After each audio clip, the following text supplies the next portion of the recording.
The Chronicles of Midsummerland. In the heart of a world untouched by time, where the sun basked the land in eternal warmth, lay the enchanting realm of Midsummerland. This vibrant land, a tapestry woven with threads of magic, was inhabited by an array of beings: humans, elves, dwarves, and the lurking shadows of ancient monsters. Verdant valleys kissed by the gentle whispers of summer breezes, towering mountains that wore crowns of shifting clouds, and crystal-clear rivers that sang with the melodies of nature, painted a picture of idyllic beauty. The humans of Land's End. At the edge of the whispering woods, the human settlement of Land's End prospered. The townsfolk were hardy and ingenious, renowned for their craftsmanship and trade. Their houses, with wood-carved facades adorned with vivid floral designs, blended seamlessly with the landscape. The festival of solstice, at the time when the sun reached its zenith, drew people together, celebrating with feasts that featured the land's bounty, honeyed fruits, spiced breads, and the ever-popular summer ale brewed from the sweetest grains. Every morning, the villagers gathered at the great oak, a massive tree whose branches danced like an ancient guardian keeping watch over them.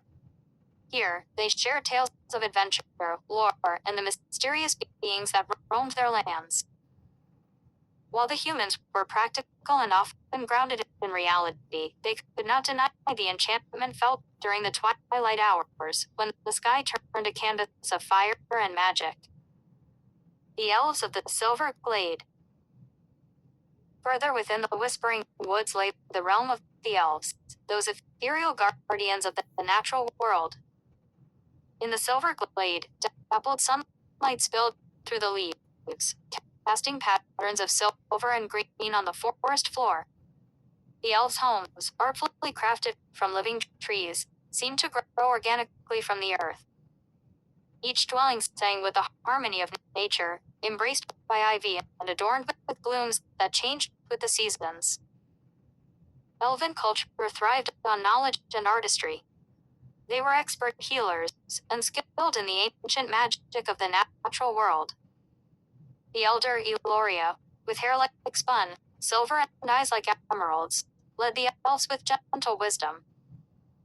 Each year, they hosted the Festival of Stars, where they gathered under the night sky to share their stories and engage in magical dances that called upon the energies of the cosmos. The elves believed deeply in the interconnectedness of all life, treating every creature, be it tree, beast, or person, with reverence. The dwarves of Iron Hearth. On the northern slopes of the Misty Peaks, the dwarves thrived in their stronghold known as Iron Hearth. This bustling community, carved into the mountains, echoed with the sounds of hammers striking anvils and the warmth of glowing forges. The dwarves were mastersmiths, creating breathtaking armor and intricate tools, their craftsmanship unmatched in the land. The leader of Iron Hearth, Brain, was a stout figure with a heart full of pride for his people.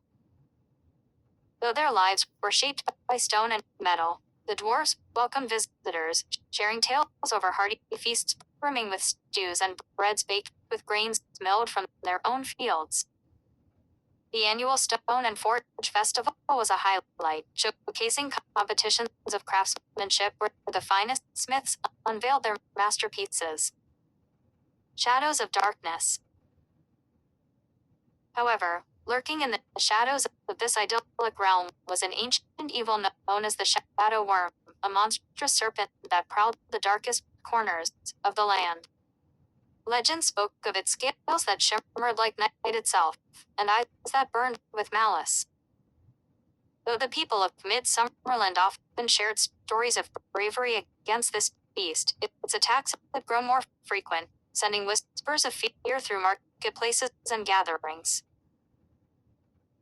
The elven seers had foretold of a prophecy: the convergence of the three races would be required to defeat the Shadow Worm once and for all. The heart of the land, the great oak, held the key, a magical essence that could be awakened only when humans, elves, and dwarves joined their strengths and combined their wisdom. The quest for unity. Thus, on a fateful day, a group of heroes from each race gathered under the great oak. Karin, a daring young human, carried the spirit of adventure within him. Lirael, a wise elven mage, brought her mastery of magic, and Balin, a stout dwarf, wielded the hammer that had been in his family for generations.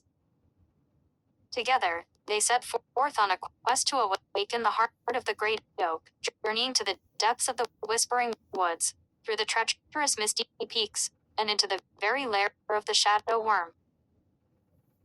Through trials of bravery and courage, the trio learned to trust one another, fostering an unbreakable bond. They overcame challenges, united by laughter and respect, their individual strengths complementing one another.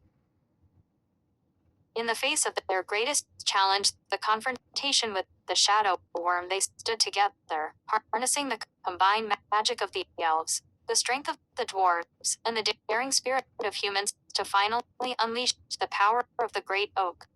Dawn of new beginnings. With the creature defeated, the realm of Midsummerland blossomed anew. The harmony forged in battle spread throughout the land, paving the way for an era of collaboration and growth. Humans, elves, and dwarves came together to rebuild, share traditions, and learn from one another.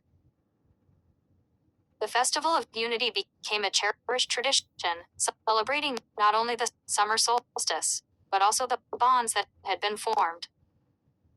The great oak, now a symbol of solidarity, stood proudly in the center of lands and a living testament to the strength found in unity.